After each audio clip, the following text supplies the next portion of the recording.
إن الحمد لله نحمده ونستعينه ونستهديه ونستغفره ونعوذ بالله من شرور أنفسنا ومن سيئات أعمالنا من يهده الله فلا مضل له ومن يضلل فلا هادي له وأشهد أن لا إله إلا الله وحده لا شريك له وأشهد أن سيدنا وحبيبنا وقائد دربنا ومعلمنا محمدا عبد الله ورسوله وصفيه من خلقه وحبيبه اللهم صل وسلم وبارك عليه وعلى آله وصحابته أجمعين وعلى من اهتدى بهديه واستنى بسنته إلى يوم الدين.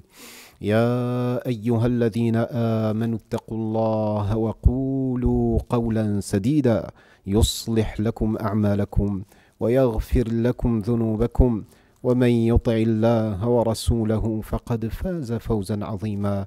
اللهم اجعلنا من عبادك الفائزين. أما بعد فإن أصدق الحديث كتاب الله وخير الهدي هدي سيدنا محمد صلى الله عليه وسلم وشر الأمور محدثاتها وكل محدثة بدعة وكل بدعة ضلالة وكل ضلالة في النار. أعاذني الله وإياكم من الوقوع في ذلك. معاشر المسلمين والمسلمات، كلنا نعلم أن الله تبارك وتعالى خلقنا لغايات متعددة، ولكن أسمى الغايات وأعلى المقاصد ومنتهى المنى تبقى العبادة. عبادة الله تبارك وتعالى هي الغاية العظمى التي من أجلها خلقنا، مصداقا لقول الله عز وجل إذ يقول في محكم التنزيل وما خلقت الجن والإنس إلا ليعبدون، أي ليعرفون، أي ليتعرفوا على الله تبارك وتعالى من خلال عبادتهم. ومن أفضل العبادات التي جعلها الله تبارك وتعالى مظهرا من مظاهر العبودية بين يدي الدعاء، مصداقا لقول رسول الله صلى الله عليه وسلم فيما أخرجه الترمذي عنه: الدعاء هو العبادة.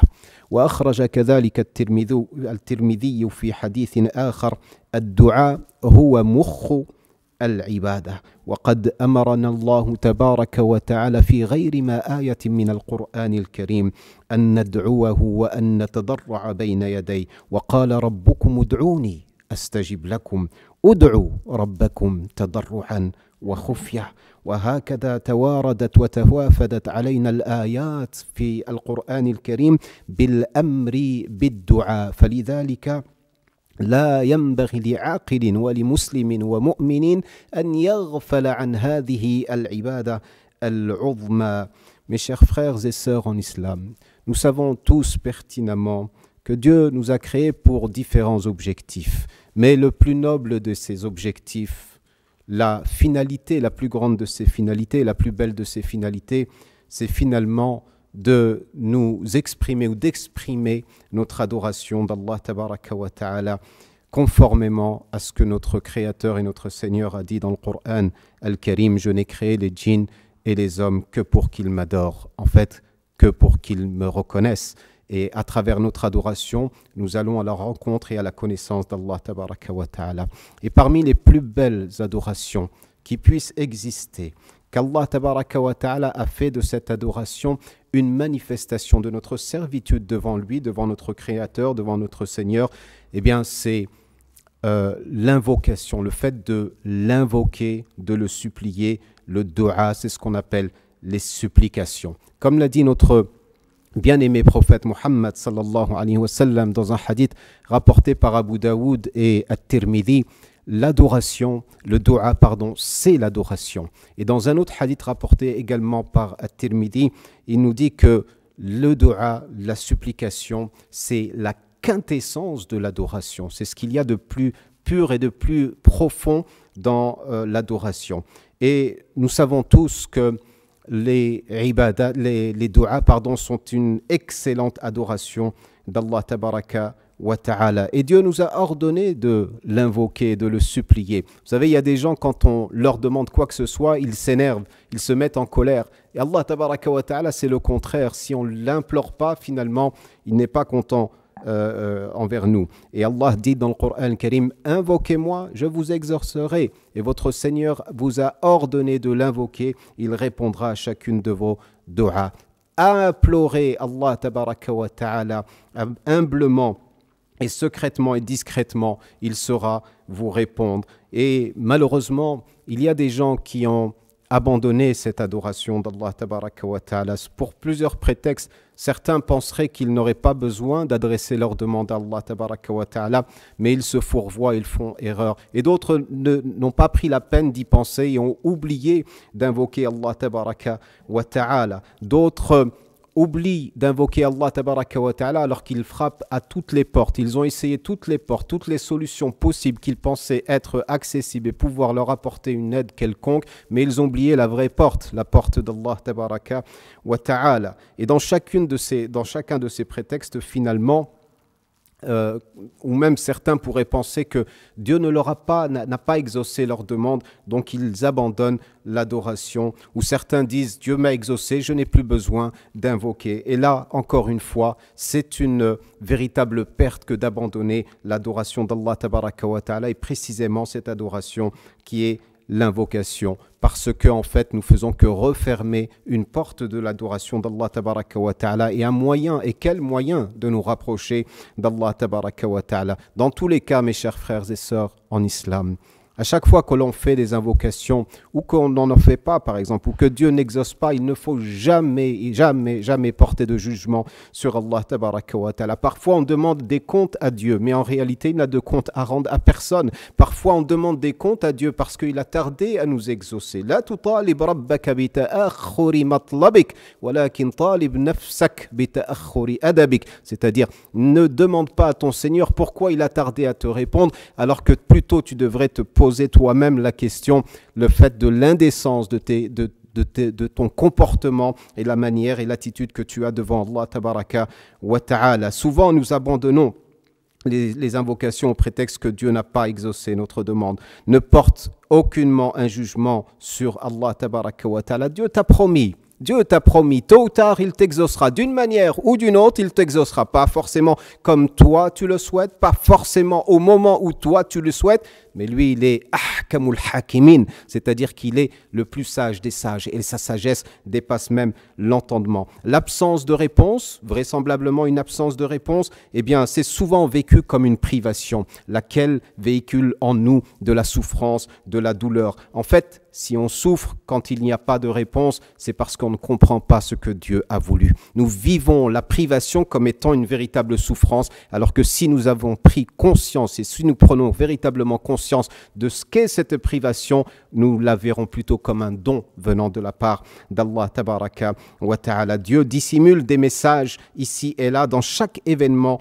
de notre vie. À nous de les décrypter, à nous de les lire et à nous d'être attentifs et rester fidèles à l'adoration d'Allah tabaraka wa ta'ala. Si nous avions un regard peut-être porté sur l'avenir, sur l'invisible, sur ce qui est, de quoi sera fait demain, peut-être que nous aurions souhaité finalement de ne jamais voir aucune de nos invocations être exaucées auprès d'Allah tabaraka wa ta'ala. Il faut simplement prendre conscience, mes chers frères et sœurs en islam, qu'à chaque instant que nous passons dans l'invocation d'Allah tabaraka wa ta'ala, nous sommes en train de l'adorer.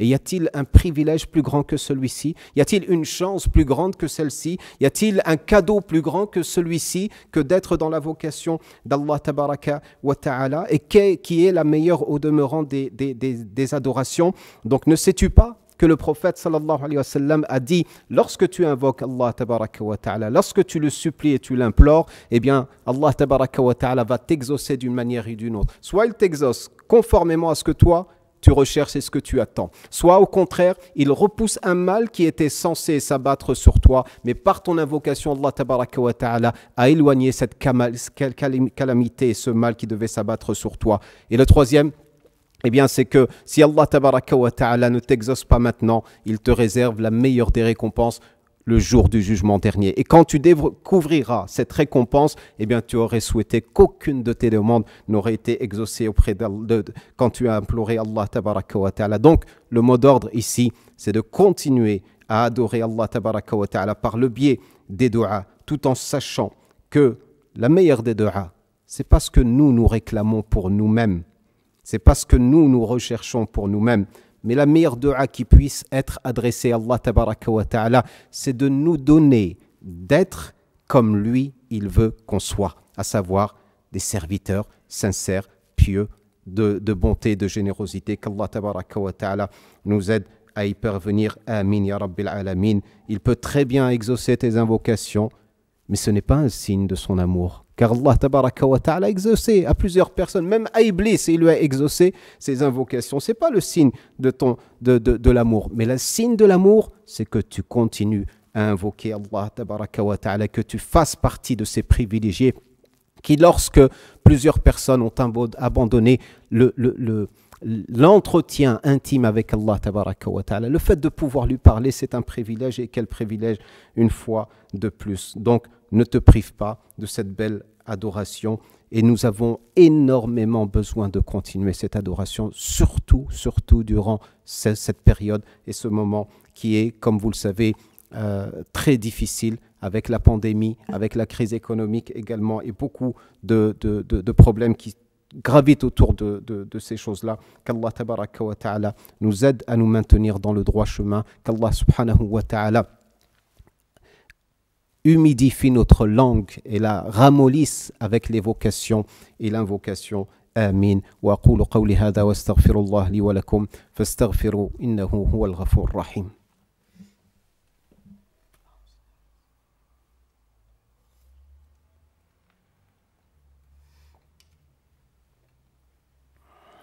إن الحمد لله نحمده ونستعينه ونستهديه ونستغفره ونعوذ بالله من شرور أنفسنا ومن سيئات أعمالنا من يهده الله فلا مضل له ومن يضلل فلا هادي له أشهد أن لا إله إلا الله وحده لا شريك له وأشهد أن محمدا عبده ورسوله اللهم صل وسلم وبارك عليه وعلى آله وصحبه أجمعين وعلى من اهتدى بهديه واستنى بسنته إلى يوم الدين.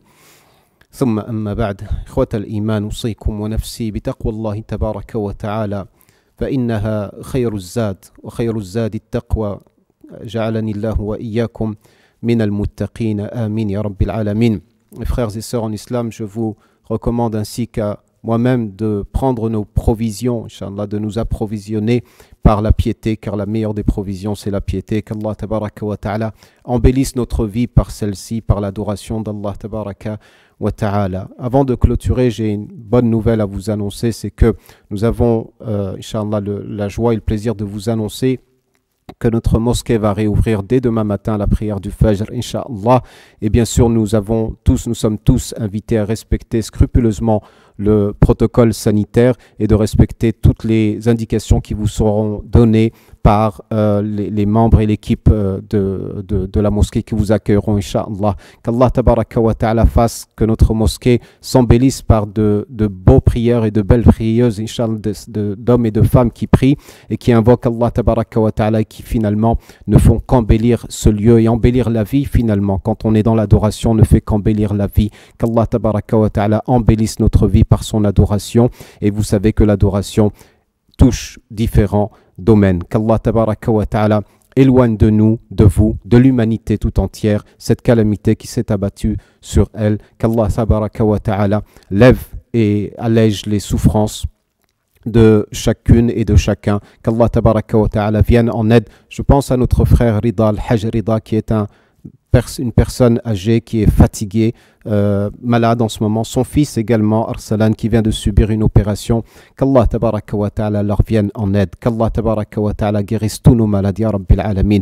Allahumma shfi mardana, warham mautana, وعاف مبتلانا واحسن عاقبتنا في الأمور كلها واجرنا من خزي الدنيا وعذاب الآخرة يا رب العالمين. اللهم إنا نسألك رضاك والجنة ونعوذ بك من سخطك والنار وادخلنا الجنة مع الأبرار برحمتك يا عزيز يا غفار. اللهم إنا نسألك صدق التوجه إليك وصدق العبودية بين يديك. اللهم اطلبنا برحمتك حتى نقبل عليك. اللهم اطلبنا برحمتك حتى نقبل عليك. اللهم اطلبنا برحمتك حتى نقبل عليك.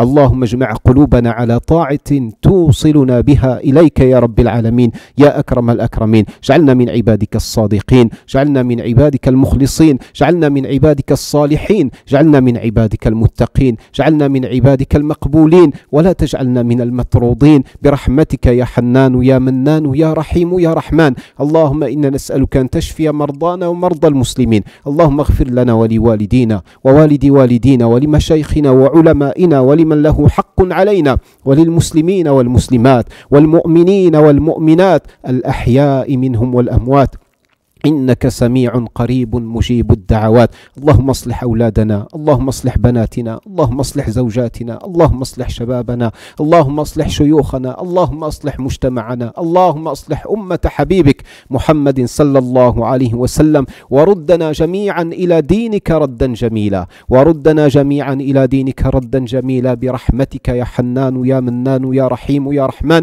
هذا وصلوا وسلموا على سيد الورى سيدنا وحبيبنا وقرة أعيننا. اللهم صل وسلم وبارك عليه في الأولين وفي الآخرين وفي الملأ الأعلى إلى يوم الدين. سبحان ربك رب العزة عما يصفون، وسلام على المرسلين، والحمد لله رب العالمين.